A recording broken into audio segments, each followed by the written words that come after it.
Safdah TV. Assalamualaikum warahmatullahi wabarakatuh. Innal hamdalillah nahmaduhu wa nasta'inuhu wa nastaghfiruh wa nastahdihi wa natubu ilaih. Asyhadu an la ilaha illallah wahdahu la syarika lah. Asyhadu anna Muhammadan abduhu wa rasuluh.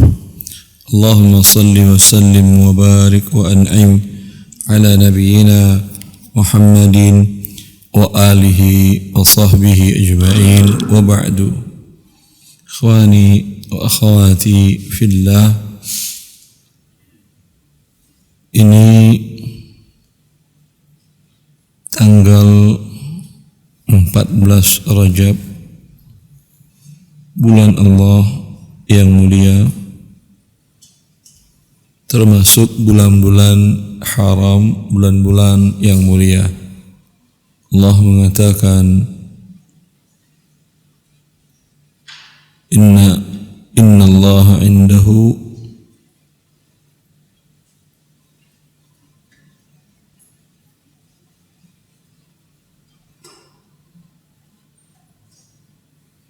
Inna iddata syuhuri indallahi 12 syahran fi kitabillah yawma khalaqas samawati wal ard minha arba'atun hurum fala tazlimu fihinna anfusakum.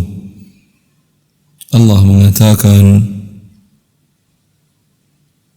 jumlah bilangan bulan adalah 12 bulan semenjak Allah ciptakan langit dan bumi. Di antara 12 itu ada 4 bulan yang mulia, diharamkan di sana berperang dan seluruh kezaliman.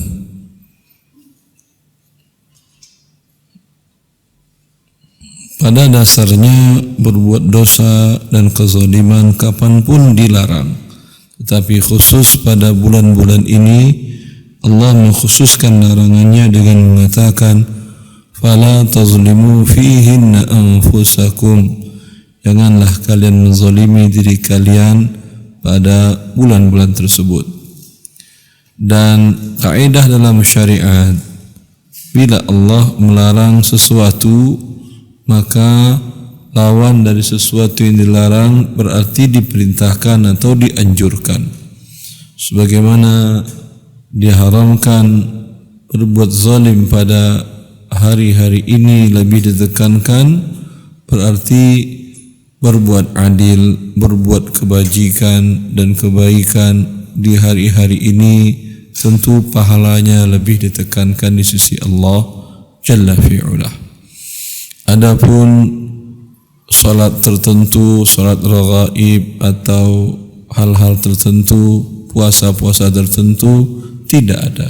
Seluruh kebajikan Anda lakukan, memperbanyak puasa sunnah, memperbanyak salat sunnah, dan memperbanyak amal ibadah yang lain dalam bentuk bersedekah dan lainnya, maka mendapatkan posisi yang berbeda di sisi Allah pada bulan-bulan dan hari-hari lainnya. Wabillahi taufiq. Lanjut, akhi. Silahkan dibaca. Bismillah. Abu Dawud, kita masuk di halaman 217 terkait pencegahan korupsi. Seorang aparat negara yang korup bukan terlahir begitu saja, akan tetapi ia muncul melalui sebuah proses yang paling menentukan dalam menciptakan pegawai yang tidak jujur, pengkhianat dan kotor adalah fase pemilihan dan penerimaan pegawai. Ya.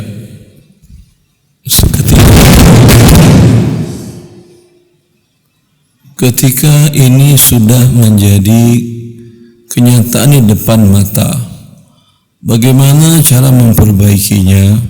Ya, ini pencegahan di antara cara untuk tidak terjadi.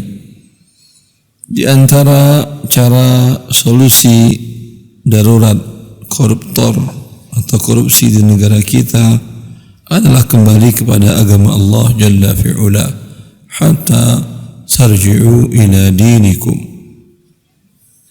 dengan sebagaimana Rasulullah SAW beliau memperkuat akidah tauhid kepada Allah Jalla fi'ula, sehingga lahir masyarakat sahabat Nabi Sallallahu Alaihi Wasallam ketika kebiasaan kesenangan mereka diharamkan, mereka langsung berhenti. Ketika hal yang tidak mereka senangi dan tidak diinginkan oleh setiap jiwa diwajibkan, mereka langsung siap melakukannya.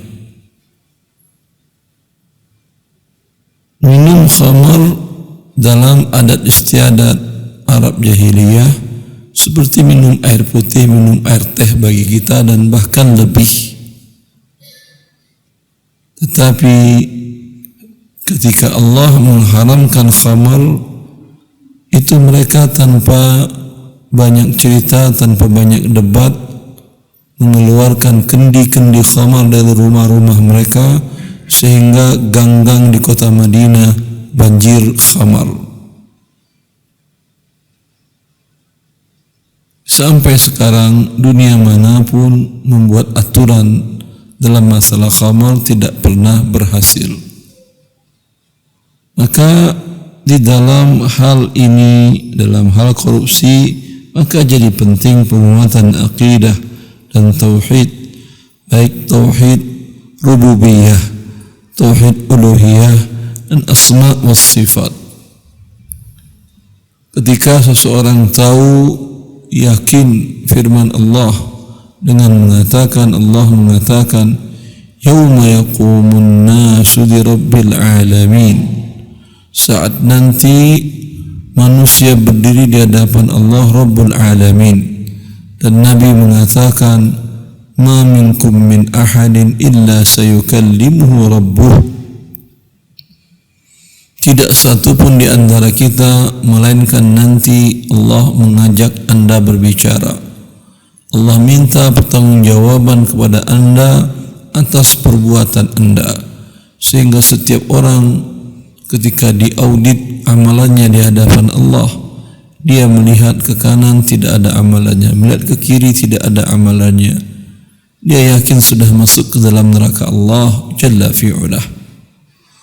Maka orang yang yakin akan berhadapan langsung dengan Allah, dengan auditnya Allah, pasti tidak akan berani mereka korupsi, tidak akan berani mereka merugikan siapapun, baik negara, baik perusahaan tempat dia bekerja, baik tetangga kiri dan kanan, bahkan anak dan istrinya, suami dan anaknya, tidak akan berani dia akan zalimi. Baik, lanjut. Maka Islam mensyaratkan dua hal yang penting dimiliki oleh seorang calon orang upahan, termasuk aparat negara, agar dapat mengemban tugas sebagaimana mestinya. Persyaratannya yaitu jujur, dapat dipercaya, serta cakap bekerja. Allah berfirman yang artinya, salah seorang dari kedua wanita itu berkata, ya bapakku, ambillah ia sebagai orang yang bekerja pada kita, karena sesungguhnya orang yang paling baik yang kamu ambil untuk bekerja pada kita ialah orang yang kuat lagi dapat dipercaya. Surat Al-Qasas ayat 26. Ayat ini mengisahkan proses pengangkatan Nabi Musa alaihi salam sebagai orang upahan untuk mengembalakan kambing seorang laki-laki yang soleh dari kaum Madian. Salah seorang anak gadis dari laki-laki soleh tersebut menyatakan bahwa Musa alaihi salam memiliki dua sifat yang harus dimiliki oleh seorang pekerja, yaitu dapat dipercaya dan cakap bekerja. Ketika laki-laki soleh tersebut menanyakan kepada anaknya dari mana ia tahu tentang dua sifat tersebut, anak gadisnya menjawab bahwa Musa alaihi salam mampu mengangkat sendirian penutup sumur minuman ternak para pengembala yang biasanya diangkat oleh beberapa orang laki-laki. Dan ia dapat dipercaya karena saat anak gadis itu berjalan di depan Nabi Musa alaihi salam menuju rumah laki-laki soleh tersebut, lekuan tubuh gadis itu terlihat jelas akibat tiupan angin kencang yang merapatkan kain pakaian gadis itu ke kulitnya. Maka Musa alaihi salam meminta untuk berjalan di depan dan anak gadis itu di belakang sambil memberi isyarat arah menuju rumahnya. Kalau saja Musa alaihi salam dapat dipercaya berjalan bersama anak gadis itu, apalagi sekedar mengembalakan kambing. Dua kriteria ini tidak boleh dipisah satu dengan lainnya. Pegawai yang jujur namun tidak cakap bekerja juga tidak disyaratkan untuk diangkat. Kemudian diriwayatkan bahwa Abu Dzar Al-Ghifari radhiyallahu anhu pernah datang kepada Nabi Shallallahu alaihi wasallam dan minta untuk diangkat menjadi salah seorang gubernur. Maka Nabi Shallallahu alaihi wasallam meletakkan tangannya di atas pundak Abu Dzar seraya bersabda yang artinya, "Wahai Abu Dzar, engkau adalah orang yang lemah, tidak cakap mengurus pemerintahan daerah, dan sesungguhnya jabatan ini adalah amanah dan nanti di hari kiamat menjadi sumber kehinaan dan penyesalan, kecuali orang yang menerima jabatan ini dan ia layak mengembannya serta menunaikan amanah." Hadis riwayat Muslim. Sebentar, pelan-pelan antum baca dulu. Capek sendiri antum. Antum capek, kita dengarnya juga capek juga. Ya, pelan-pelan, tenang-tenang, pahamin. Baik. Dalam pernyataan Nabi kepada Abu Dzar ketika Abu Dzar minta untuk menjadi pemimpin, Nabi tidak membolehkannya. Berarti dalam hal ini meminta jadi pemimpin tidak boleh. Tetapi di dalam hadis Nabi Yusuf, dalam Al-Quran firman Allah di mana Nabi Yusuf meminta untuk dijadikan penanggung jawab logistik kebutuhan pokok Raja Mesir. Qala ja'alni ala khaza'inil ardi inni hafizun alim. Dia mengatakan, Yusuf berkata, jadikan aku penanggung jawab perbendaharaan kerajaan. Aku seorang yang sangat menjaga, seorang yang amanah dan alim. Aku seorang profesional, mengerti, faham tentang hal ini. Pertanyaan, bagaimana Anda menggabungkan dua kasus ini? Silahkan dijawab. Boleh tidak maju untuk meminta diri kita untuk jadi presiden, gubernur, wali kota, bupati, kepala desa, dan lain-lainnya?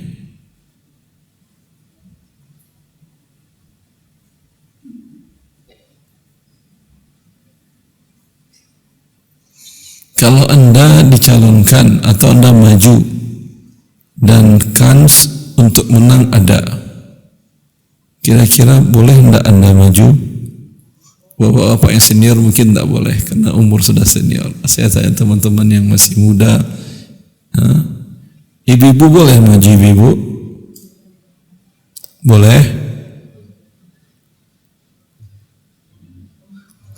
Ibu-ibu jadi pemimpin umum tidak boleh. Jadi presiden, jadi gubernur, bupati, jadi wali kota, kepala desa, kesepakatan para ulama tidak boleh. Sebentar. Kan pemimpin umum saya katakan. Ya. Sepakat para ulama berdasarkan sabda Nabi, la yufliha qaumun walau amrahum imra'atan.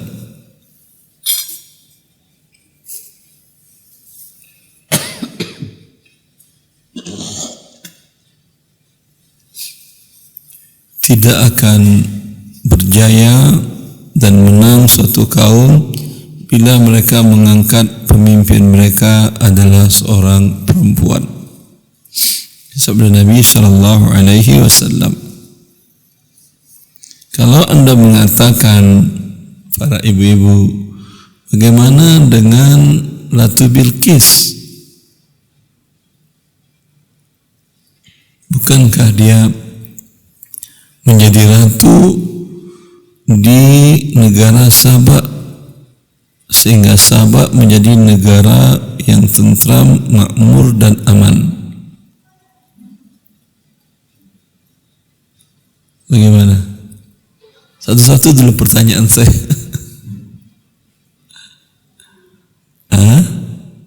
Gimana Ibu? Berarti boleh? Bilqis sebelum dia menjadi raja, apakah dia seorang muslimah? Tidak. Dia penyembah matahari. Ya, dia penyembah matahari. Tidak bisa Anda katakan, oh boleh, buktinya Bilqis. Kecuali kalau Bilqis orang muslimah, rakyatnya muslim dan dia diangkat. Mungkin bisa Anda katakan sejarah mencatat ada seorang ratu penguasa muslim, perempuan muslimah. Dalam sejarah Islam ada seorang ratu namanya Syajaratul Nur. Syajaratul Nur di salah satu kerajaan Islam di masa pemerintahan Bani Umayyah. Tapi ini bukan dalil.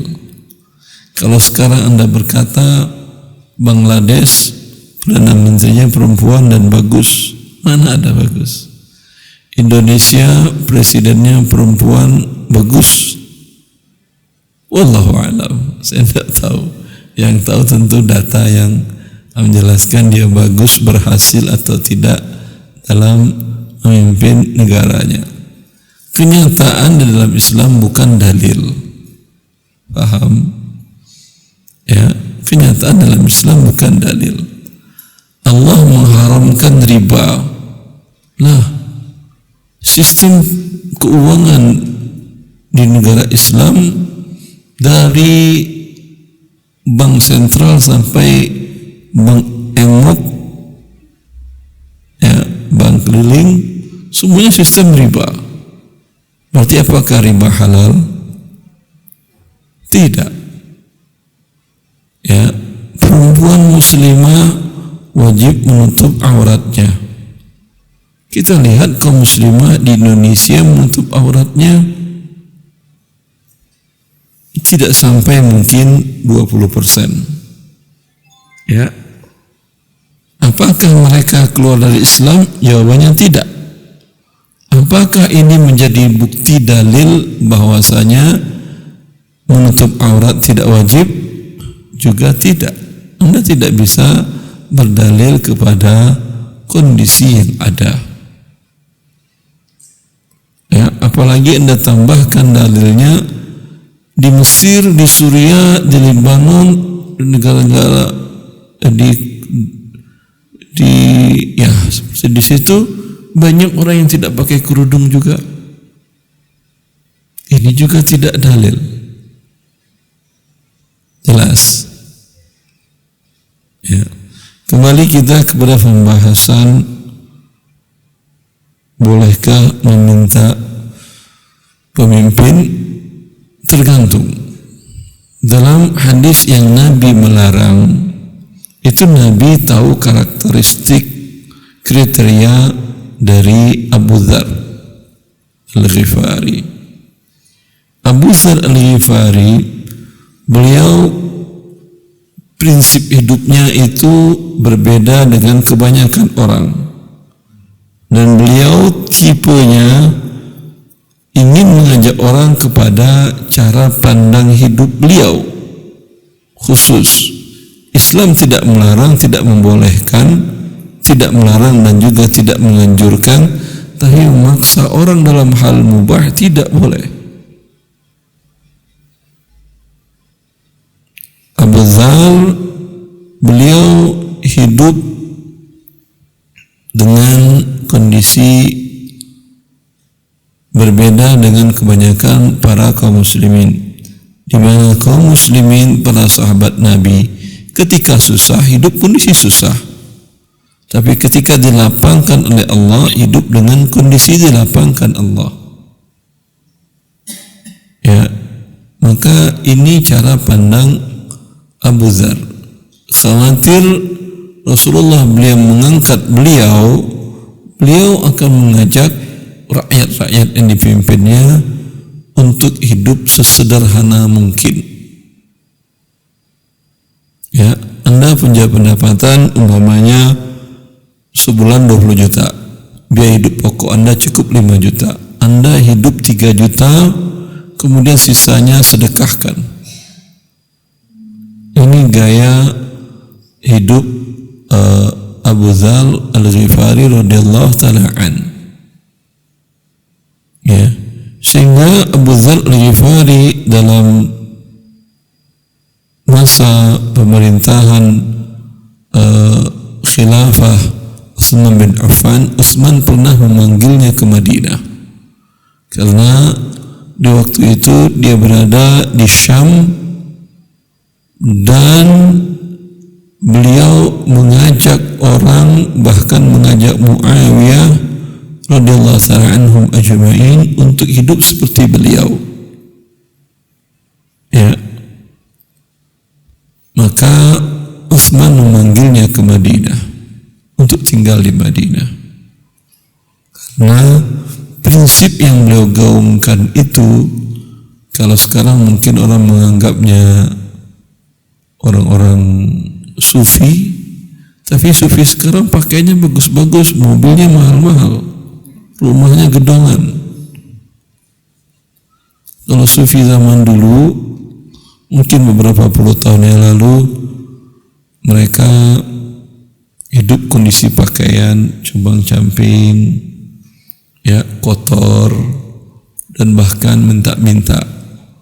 Di suatu daerah di Sumatera Barat, di daerah pesisir, itu kalau orang yang belajar ilmu syar'i, ya, di sana nggak ada pondok, di sana nggak ada pesantren, yang di sana itu ada masjid-masjid tempat para ustadz, para ulama, para kiai, para buya mengajarkan ilmu syar'i. Anak-anak muda tinggal di masjid. Itu ada namanya mereka tarekat tertentu, ada Naqsyabandiyah namanya, Jilaniyah namanya. Itu mereka santri-santrinya itu disuruh setiap hari Jumat datang ke rumah-rumah penduduk bawa karung minta-minta beras. Ya. Orang-orang di kampung sekitar itu kadang jaraknya sampai puluhan kilo dia minta-minta beras.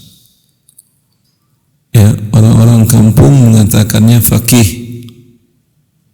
Ya, kalau bahasa daerah Sumatera Baratnya fakih.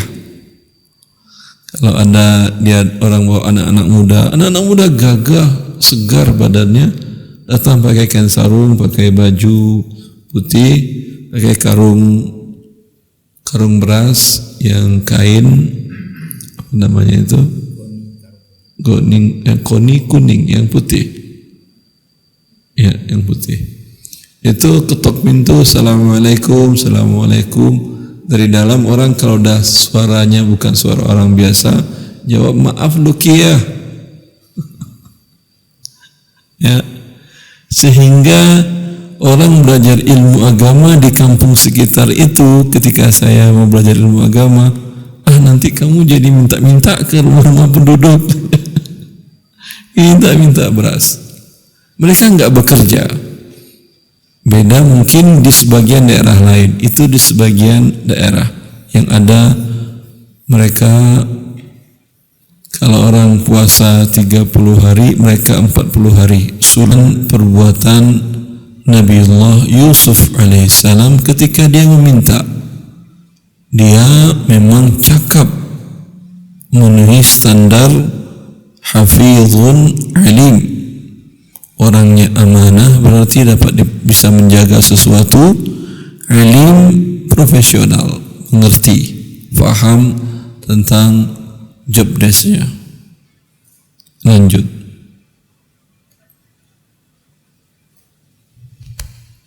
Nabi Shallallahu Alaihi Wasallam tidak meragukan kejujuran Abu Dzar, akan tetapi beliau tahu kemampuan Abu Dzar dalam kepemimpinan sangat minim. Jika beliau tetap mengangkatnya, maka dikhawatirkan Abu Dzar tidak dapat menjalankan tugas sebagaimana mestinya. Dengan demikian, jabatan akan menjadi beban bagi Abu Dzar dan akan menyebabkan penyesalan di akhirat kelak. Umar bin Khattab pernah mengangkat Amr bin Yasir radhiyallahu anhuma menjadi gubernur kota Kufah. Lalu Umar memberhentikannya karena Jarir al-Bajali radhiyallahu anhu bersaksi bahwa Amr tidak cakap memimpin pemerintahan kota Kufah. Padahal kejujuran Amr tidak mungkin diragukan oleh Umar, karena Umar tahu sabda Nabi Shallallahu Alaihi Wasallam yang menjanjikan surga untuk Amr saat dahulu ia disiksa oleh tuannya seorang kafir akibat keistiqomahannya memeluk Islam. Pembahasan tentang kriteria pertama. Ya, hadisnya jelas, yaitu Nabi mengatakan sabran ala yasir fa inna mau'idakumul jannah. Ketika Ammar bin Yasir, ya, dia dan Yasir bapaknya dan ibunya, siapa nama ibunya? Sumayyah, disiksa oleh tuannya dengan siksaan yang berat. Batu panas, itu siang panas dihimpitkan, dan dia tidak berpakaian, berdada telanjang dada di atas tanah yang terik panas matahari. Maka dia menjerit kesakitan, dan itu lumrah. Ketika dia meminta bantuan ke Rasulullah tidak bisa membantunya karena kondisi tidak memungkinkan, dan beliau mengatakan ucapan yang menenteramkan, sabran ala yasir fa inna mau'idakumul jannah. Sabarlah wahai keluarga Yasir, sesungguhnya tempat kalian adalah surga. Lanjut. Pembahasan tentang kriteria pertama yang harus dimiliki oleh seorang calon aparat perlu diuraikan panjang lebar. Akan tetapi karena pembahasan ini mengenai konsep Islam memberantas korupsi, maka akan dititik beratkan pada sifat yang kedua, yaitu jujur, amanah, dan dapat dipercaya. Sebab berikutnya anjuran mengangkat pegawai yang jujur. Allah menganjurkan untuk mengangkat pegawai yang jujur dan dapat dipercaya sebagaimana telah disebutkan pada ayat di atas. Nabi Shallallahu Alaihi Wasallam juga menganjurkan hal yang sama. Imam Bukhari dalam kitab Sahihnya dalam pembahasan tentang ijarah atau upah mengupah memulai dengan pembahasan tanda kutip mengangkat seorang yang soleh menjadi orang upahan, sambil menyitir hadis Nabi Shallallahu Alaihi Wasallam yang artinya seorang yang jujur yang dipercayakan untuk mengantarkan sedekah kepada orang yang berhak menerimanya, ia mendapatkan pahala bersedekah juga jika ia ikhlas melakukannya. Sistematika Imam Bukhari dalam penyusunan hadis Nabi Shallallahu Alaihi Wasallam ini menunjukkan bahwa mengangkat orang yang jujur dalam sebuah tugas merupakan persyaratan penting agar tugas itu terlaksana sebagaimana mestinya. Dan seorang yang dibebani sebuah tugas yang mulia, jika ia ikhlas melakukannya, selain mendapat upah dari pengguna jasanya, ia juga mendapatkan pahala dari misi kebajikan yang dijalankannya. Persyaratan sifat jujur dan soleh merupakan prinsip utama Khalifah Umar bin Khattab mengangkat pegawainya. Maka selama pemerintahan beliau yang terkenal bersih dan cemerlang, setiap gubernur atau pegawai kepercayaannya adalah sahabat Nabi dari golongan Muhajirin dan Ansor, karena dia tahu bahwa generasi ini telah mendapat keridhaan dari Allah. Bila Allah telah meridhoi mereka dalam agamanya, apalagi dalam urusan dunia. Firman Allah yang artinya orang-orang yang terdahulu lagi yang pertama-tama masuk Islam dari golongan Muhajirin dan Ansor, dan orang-orang yang mengikuti mereka dengan baik, Allah ridho kepada mereka dan mereka pun ridho kepada Allah, dan Allah menyediakan bagi mereka surga-surga yang mengalir sungai-sungai di dalamnya selama-lamanya. Mereka kekal di dalamnya. Itulah kemenangan yang besar. Surat Al-Taubah ayat 100. Sikap Khalifah Umar ini pernah dipertanyakan oleh Abu Ubaidah. Maka Umar menjawab, jika saya tidak meminta bantuan orang-orang soleh yang baik agamanya untuk mengemban sebagian tugas khalifah, maka siapa lagi yang pantas aku minta bantuannya? Selain Umar memilih pegawainya yang soleh, Umar juga memerintahkan kepada para gubernurnya agar mengangkat para bawahan dari orang-orang yang soleh. Umar menulis surat perintah kepada 2 gubernurnya di Syam, Abu Ubaidah dan Mu'adz bin Jabal, yang berisi agar mereka mencari orang-orang yang soleh dan mengangkatnya menjadi para hakim. Ya, ini persyaratan pertama yang paling penting. Bila Anda memiliki sesuatu kepentingan jasa orang lain, apapun kebutuhannya, pilih orang yang soleh. Kalau tidak soleh, Anda suruh perbaiki genteng Anda. Hari ini 1 yang bocor, 3 hari setelah diperbaikinya 5 yang bocor. Ya, dan seterusnya. Karena mindset mereka mencari uang. Anda bawa motor Anda ke bengkelnya, kalau dia tidak takut kepada Allah, tidak soleh, hari ini rusak mesinnya, besok mesin dan setirnya pun tidak bisa dipakai lagi. Apalagi handphone dan alat-alat lainnya. Kadang Anda membawa handphone Anda original semua spare partnya. Dia lihat mana spare part yang bagus dari handphone Anda. Memang handphone Anda itu diperbaikinya, tapi spare partnya digantinya dengan yang KW. Spare part yang tadi dia ambil. Kan nggak ada CCTV ya ketika dia memperbaiki dan segala macam.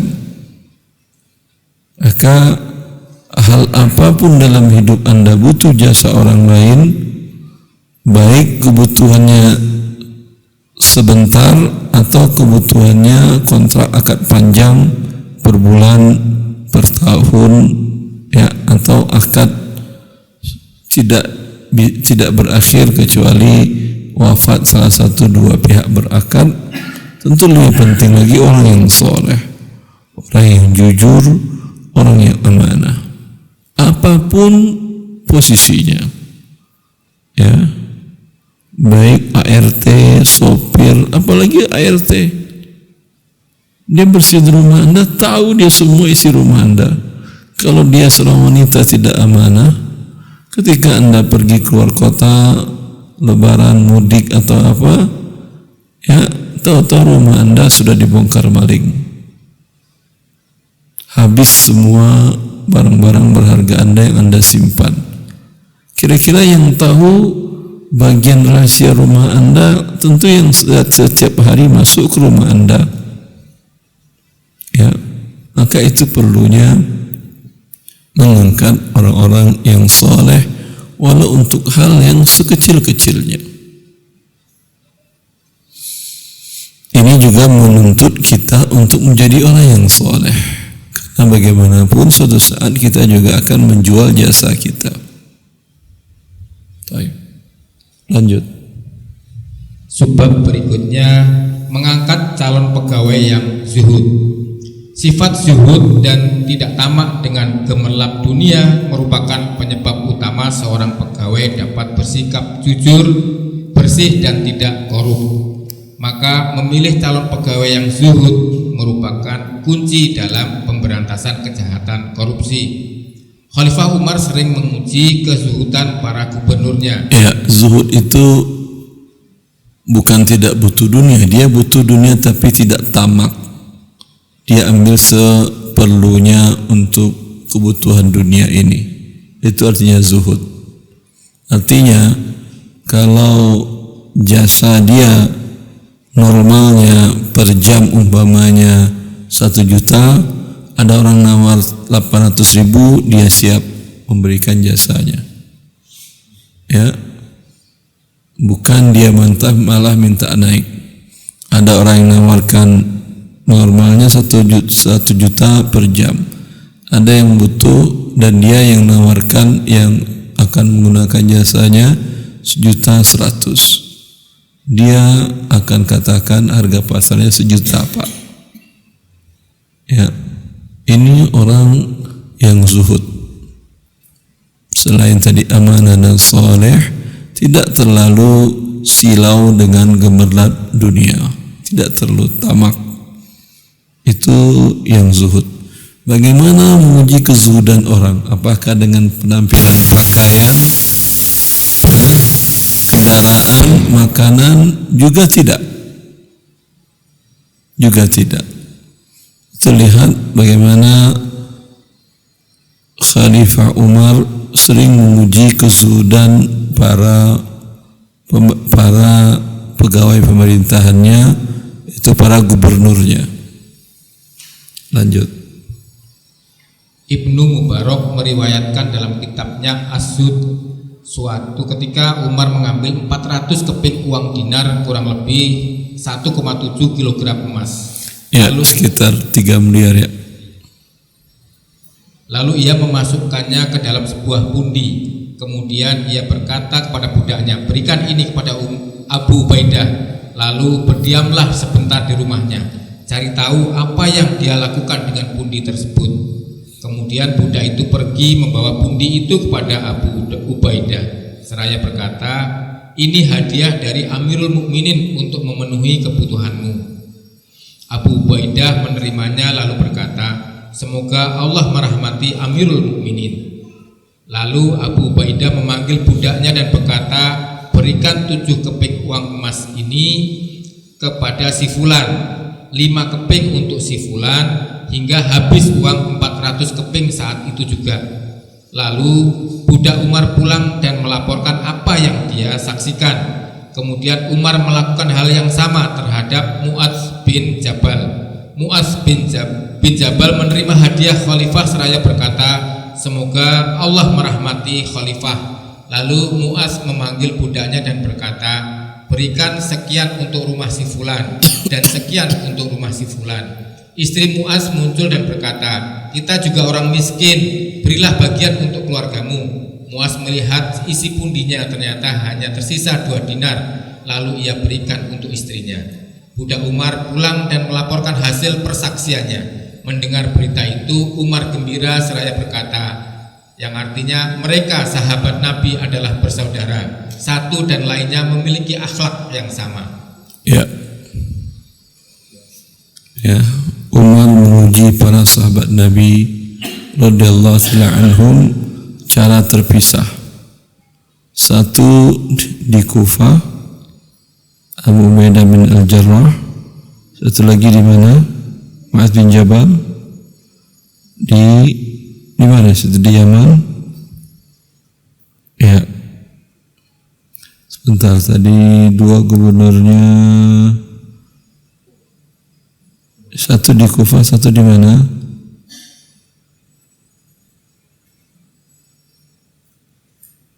Syam kalau tidak salah. Mu'adz bin Jabal pernah diutus Nabi ke Yaman, tapi di masa Umar di Syam. Menulis surat kepada gubernurnya di Syam, Abu Ubaidah dan Mu'adz bin Jabal. 2 orang berada di daerah yang berbeda, tapi karena pernah dididik oleh Nabi Sallallahu Alaihi Wasallam, perbuatan mereka tidak berbeda. Walau kondisi sekarang sudah membuat mereka menjadi orang yang tidak biasa lagi. Dahulu mereka hidup dengan susah makan, sekarang mereka menjadi gubernur di daerah yang kaya.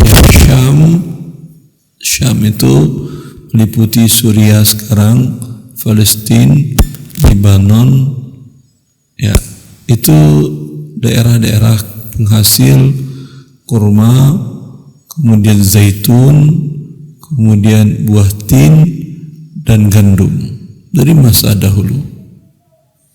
Di sana ada sungai Efrat, Kufah daerah Irak Selatan itu juga daerah subur, ada di situ sungai Dajlah dan juga sungai Efrat melewati Irak itu. Tapi mereka tidak silau ketika Amirul Mukminin memberikan hadiah 400 keping uang emas. Semuanya di waktu yang sama habis diberikan oleh beliau, oleh mereka berdua kepada rakyatnya, ya, sehingga untuk istrinya pun kelupaan. Begitu sahabat Nabi radhiyallahu alaihi ajma'in. Lanjut. Bila persyaratan sifat amanah dan kesolehan calon seorang pegawai diabaikan dan pegawai diangkat berdasarkan kedekatan hubungan dengan pimpinan dan yang paling nista mengangkat serta menerima yang mau membayar sogok, maka ini adalah kesalahan paling fatal yang menyebabkan lahirnya para pegawai korup. Karena mau tidak mau, pegawai yang telah membayar sogok pada saat penerimaan masuk pegawai, ia akan berusaha dengan berbagai cara mengembalikan modal sogok yang telah ia bayar, sekalipun harus melakukan tindak korupsi. Pihak yang diamanahi untuk menerima calon pegawai bila mana ia mendahulukan calon pegawai yang membayar sogok terbanyak, sungguh telah berbuat dosa dan mengkhianati amanah serta menjadi penyebab datangnya petaka di hari kiamat. Abu Hurairah meriwayatkan bahwa saat Nabi Shallallahu Alaihi Wasallam berbincang dengan beberapa sahabat di majelisnya, tiba-tiba datang seorang badui seraya bertanya, "Kapan hari kiamat?" Nabi Shallallahu Alaihi Wasallam meneruskan percakapannya. Selesai bercakap, Nabi Shallallahu Alaihi Wasallam bersabda, "Mana yang tadi bertanya tentang hari kiamat?" Badui itu berkata, "Ini saya, wahai Rasulullah." Nabi Shallallahu Alaihi Wasallam bersabda yang artinya, apabila amanah disia-siakan, maka bersiaplah menghadapi hari kiamat. Badui itu berkata, "Bagaimana menyia-nyiakan amanah?" Nabi Shallallahu Alaihi Wasallam bersabda yang artinya, apabila sebuah urusan atau pekerjaan diserahkan kepada yang bukan ahlinya, maka bersiaplah menghadapi hari kiamat. Hadis riwayat Bukhari. Yang dimaksud hadis ini bahwa bila sebuah tugas yang berkaitan dengan orang banyak, baik dalam urusan dunia maupun agama, diembankan kepada orang yang tidak memiliki keahlian di bidang tersebut, ini pertanda hari kiamat sudah dekat. Dan mengemban sebuah tugas kenegaraan kepada calon pegawai berdasarkan kedekatan atau besarnya sogok yang dibayar, padahal pencari kerja tersebut belum tentu memiliki kecakapan yang layak, atau ada calon pegawai pendaftar yang lebih layak daripadanya, jelas tindakan ini merupakan penyerahan amanah terhadap yang bukan ahlinya, yang menjadi pertanda hari kiamat telah dekat. Sebab berikutnya seperti itu. Bila yang terjadi sebaliknya, itu pertanda hari kiamat, ya. Dan kondisi kita mengkhawatirkan saat ini. Lanjut. Sebab berikutnya mencukupi kebutuhan pokok pegawai.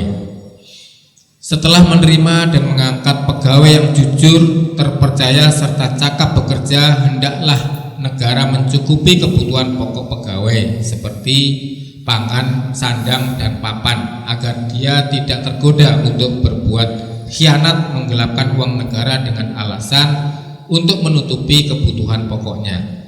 Nabi Shallallahu Alaihi Wasallam bersabda yang artinya, barang siapa yang kami angkat sebagai aparatur negara, hendaklah dia menikah dengan biaya tanggungan negara. Jika ia tidak mempunyai pembantu rumah tangga, hendaklah dia mengambil pembantu dengan biaya tanggungan negara. Jika ia tidak memiliki rumah, hendaklah dia membeli rumah dengan biaya negara.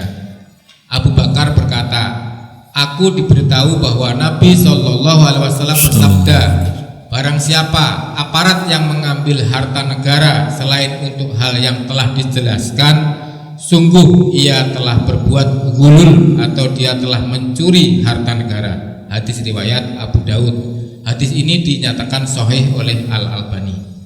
Termasuk juga tujuan mencukupi kebutuhan pokok adalah agar para pegawai ini dapat berkonsentrasi penuh menjalankan tugasnya dan tidak perlu mencari kerja sampingan yang sering berdampak negatif terhadap tugas negara yang mereka emban. Setelah Abu Bakar Siddiq diangkat menjadi khalifah, keesokan harinya ia membawa kain berdagang di pasar.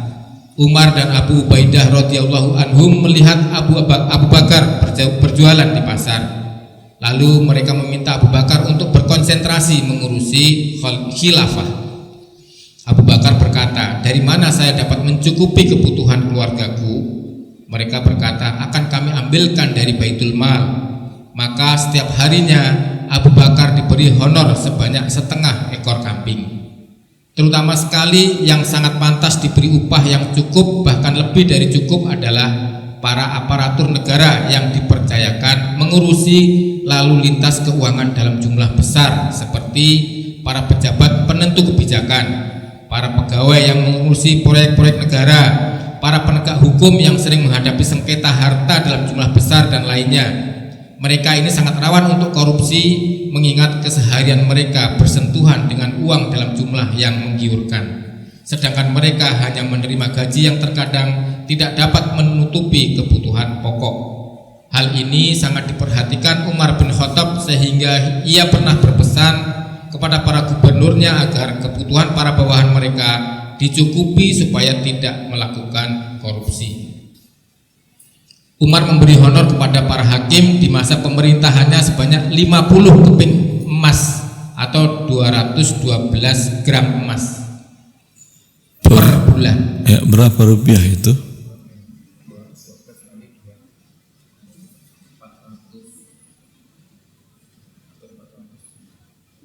100 juta per bulan gajinya hakim, ya, sehingga dia tidak mempermainkan hukum. Baik, kalau hakim sekarang berapa gajinya? Adalah jangan ditanya. Baik.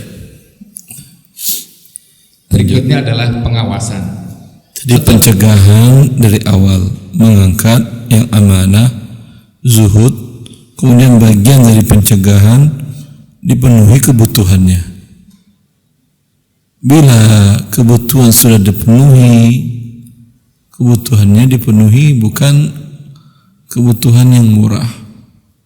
Tadi 200 gram emas per bulan di masa dulu itu belum ada mobil, belum ada rumah mewah,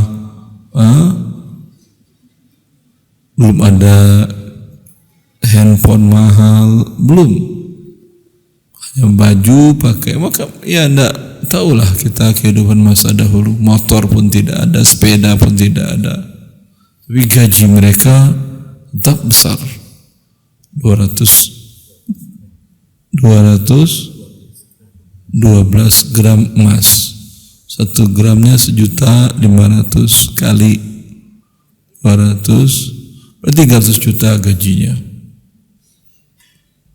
Ya, tentu hanya orang yang memang tidak tahu dunia dan akhirat yang mau korupsi. Ya, sehingga realnya di masa khilafah Umar bin Khattab itu korupsi bisa minimal sekali hampir nol. Ya, karena bagaimanapun mereka adalah manusia, bukan malaikat yang tidak pernah berdosa. Lanjut. Sebab berikutnya terkait pengawasan. Setelah mengangkat pegawai yang jujur, bersih, serta mencukupi kebutuhan mereka, yang tidak kalah pentingnya dalam memberantas korupsi adalah kontrol dari pihak yang berwenang. Karena para pegawai tersebut bukanlah para malaikat yang tidak tergoda dengan gemerlap dunia. Subbab berikutnya, pencatatan jumlah kekayaan calon pejabat. Ya, bagaimana cara mengawasinya? Dicatat harta mereka sebelum menjabat dan setelah menjabat dan pada saat menjabat, sehingga kelihatan pertambahannya normal apa tidak. Kalau tidak normal tentu perlu dipertanyakan, bukan praduga tidak bersalah, bukan tempatnya. Ya, baik, lanjut. Di antara pengawasan yang telah dipraktikkan oleh para khalifah adalah pengawasan prakerja dengan mencatat jumlah kekayaan para aparatur negara, terutama para pejabat penting. Adalah Khalifah Umar bin Khattab, setiap mengangkat pejabat baru, ia mencatat sendiri jumlah kekayaan mereka. Sebagaimana diriwayatkan oleh Ibnu Sa'ad, wafat tahun 230 Hijriah, dalam bukunya At-Tabaqat Al-Kubra dari As-Sa'bi, ia berkata, setiap kali Umar mengangkat seorang pejabat, beliau selalu mencatat jumlah kekayaan pejabat tersebut sebelum diangkat. Beliau sendiri yang mencatat. Lanjut. Tujuan pencatatan jumlah kekayaan calon pejabat ini untuk memudahkan pengawasan setiap pertambahan kekayaannya selama menjabat, serta memudahkan pengawasan sumber pertambahan kekayaannya. Berikutnya adalah pembuktian terbalik. Setelah jumlah kekayaan seorang pejabat, maksud pembuktian terbalik bukan praduga tak bersalah.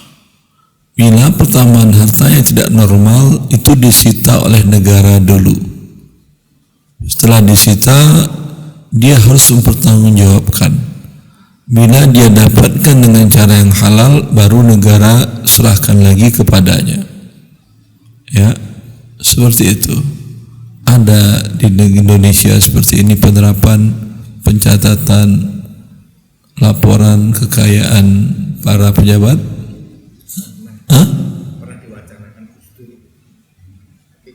Disita dulu, baru mereka memberikan bukti.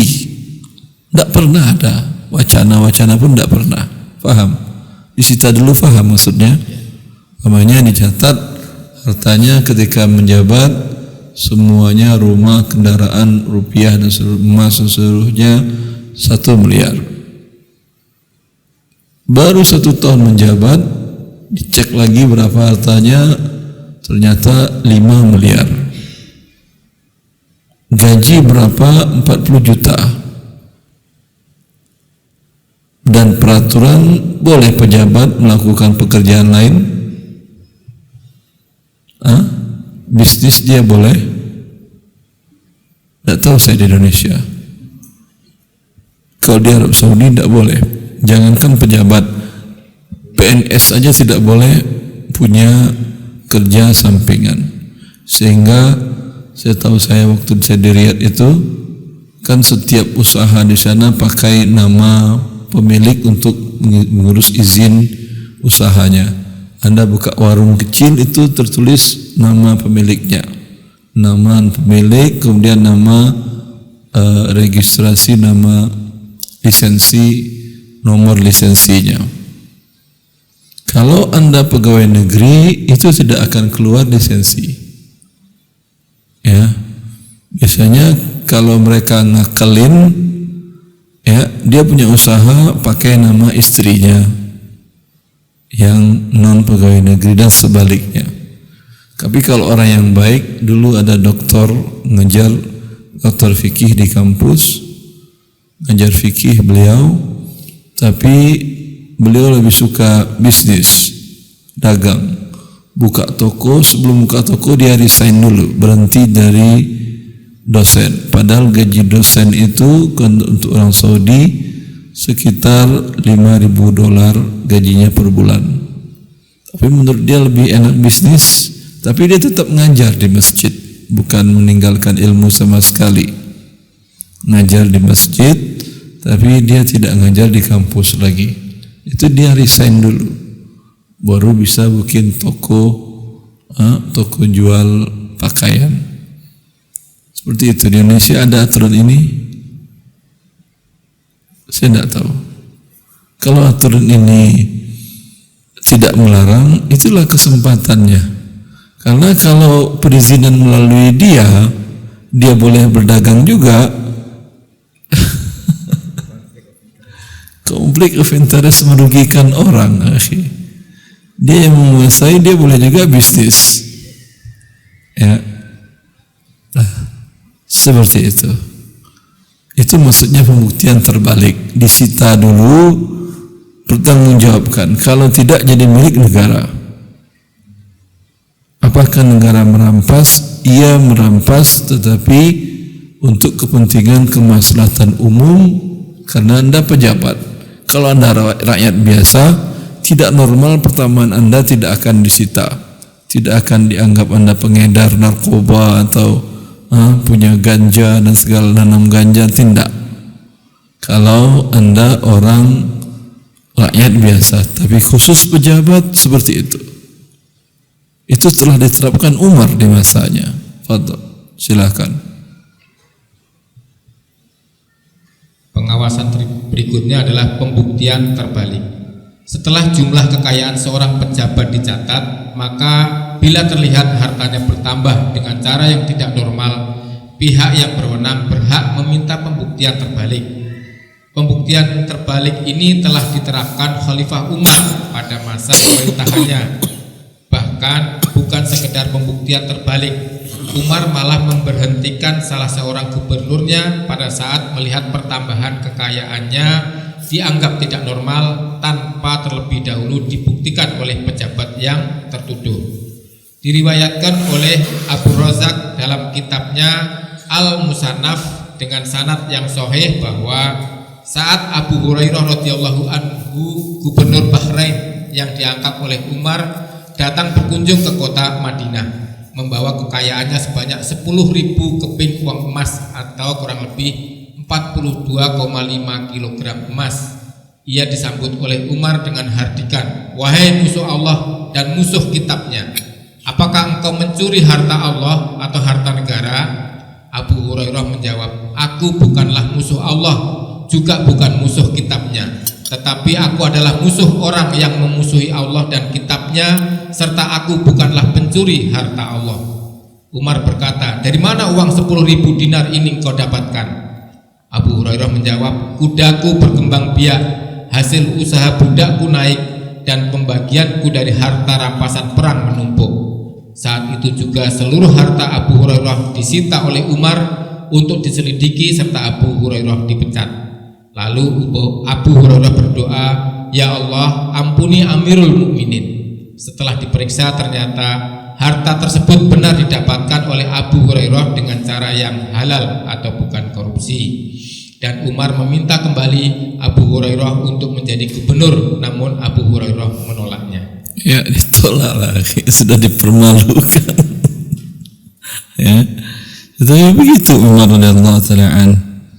Padahal dia berhadapan dengan Abu Hurairah.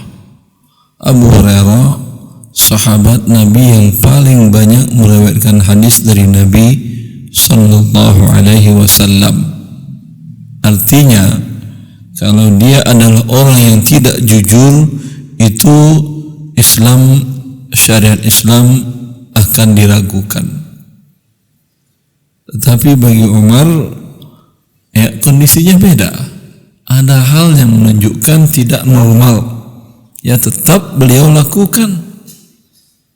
Ya, bukan husnuzon ke orang pedagang, ke orang lain, tapi kepada bawahan. Ya, begitu juga Anda mendidik anak istri Anda, atau istri memberikan nasihat kepada suami dan anak-anaknya. Ada hal yang tidak normal, ya, perlu dipertanyakan. Tapi jangan sita harta suami. Nah, diambil ATM-nya, bukunya, kamu korupsi ya, saya lapor kamu ke KPK. Ya ndaklah, kan dia nasihatin. Kalau suami ke istri itu iya, pemimpin di rumah tangga. Dan Abu Hurairah adabnya dengan pemimpin. Dia tidak malah tepuk-tepuk dada, kau siapa Umar? Saya adalah orang yang paling banyak meriwayatkan hadis Nabi Sallallahu Alaihi Wasallam. Banyak jasa saya tidak taat dengan Umar dan malah mendoakan beliau. Allahumma ighfir li amiril mu'minin, ya Allah ampunilah amirul mu'minin. Ya, begitu cara hidupnya para sahabat Nabi ridwanullahi alaihim ajma'in ketika ada clash, sengketa atau ribut-ribut, ya, keimanan mereka memberikan aura kebahagiaan ketika ribut. Itu jarang-jarang manusia bisa dalam kondisi ribut saling mendoakan. Kalau bukan didikan Rasulullah, tidak mungkin itu akan ada di tengah sejarah manusia. Pengawasan berikutnya adalah inspeksi mendadak. Selain pembuktian terbalik, juga dibutuhkan inspeksi mendadak oleh pihak berwenang agar pejabat tersebut tidak dapat menyembunyikan kekayaannya yang didapat dengan cara haram. Suatu saat Khalifah Umar berkunjung ke Syam bersama Bilal bin Rabah radhiyallahu anhuma. Dengan cara diam-diam, sesampainya di Syam, Umar dan Bilal mengunjungi para gubernur secara diam-diam. Dengan cara Bilal yang mengetuk pintu dan minta izin. Ketika diizinkan masuk, maka Umar juga ikut masuk untuk melihat langsung gaya hidup para gubernurnya. Dan ternyata Umar mendapati para gubernurnya hidup dalam kekurangan pangan dan sandang. Lalu Umar berencana menaikkan gaji para gubernurnya di Syam. Akan tetapi para gubernurnya yang notabene adalah para sahabat Rasulullah SAW menolak kenaikan gaji mereka dari Baitul Mal. Berikutnya adalah pemberian sanksi. Ya, bagaimana kalau inspeksi mendadak kita ke rumah gubernur hari ini, pejabat-pejabat? Tidak pun inspeksi Anda, mereka sudah keluar-keluar. Mereka sudah flexing kekayaannya. Taib. Tak perlu diinspeksi. Tinggal lagi yang tadi sita dulu baru minta penjelasan. Baik. Lanjut. Berikutnya adalah pemberian sanksi. Sekalipun proses pengangkatan dan pengawasan yang diterapkan oleh para pemimpin Islam di masa keemasannya begitu sempurna, namun tetap saja bagi orang yang berjiwa kotor terdapat kemungkinan untuk melakukan korupsi. Karena korupsi adalah sebuah kejahatan yang merugikan orang banyak, pencuri harta rakyat. Maka apa hukuman yang dijatuhkan oleh Islam kepada seorang koruptor? Apakah hukum potong tangan layak pencuri harta pribadi? Apakah hukum potong tangan layaknya pencuri harta pribadi? Atau bolehkah diterapkan hukum pancung atau hukum mati, mengingat besarnya dampak tindakan kejahatan korupsi yang terkadang melebihi kejahatan pembunuhan? Ya, kalau di Indonesia para pakar para suara banyak menekankan kepada sanksi pembunuhan, tembak mati segala macam. Tapi yang sanksi awal-awal tadi yang yaitu cara rekrutmennya dibenahi, ya, karena bukan rahasia umum untuk menjadi tentara dan polisi bayarannya puluhan juta. Itu enggak rahasia umum, sudah banyak dari masa dulu. Itu kenapa harus bayar mahal dia? Karena setelah itu dia jadi preman lagi, dia jadi ngerampok. Ya. Kalau di negara yang maju, karena saya lama di Saudi Arabia, saya mungkin sering menjadikan contoh Saudi Arabia.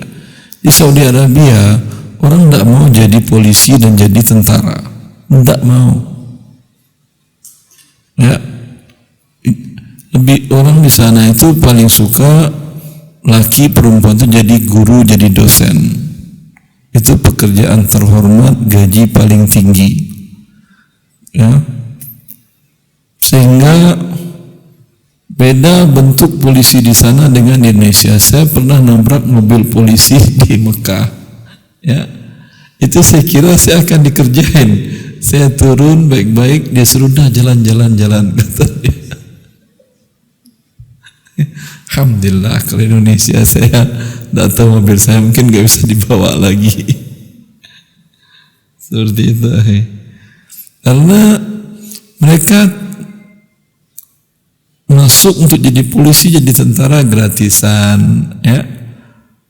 Seperti itu. Mereka lebih suka kalau mau jadi pegawai, dosen, guru atau dokter, jasa yang berkaitan dengan orang banyak. Kalau enggak, mereka suka lebih berdagang.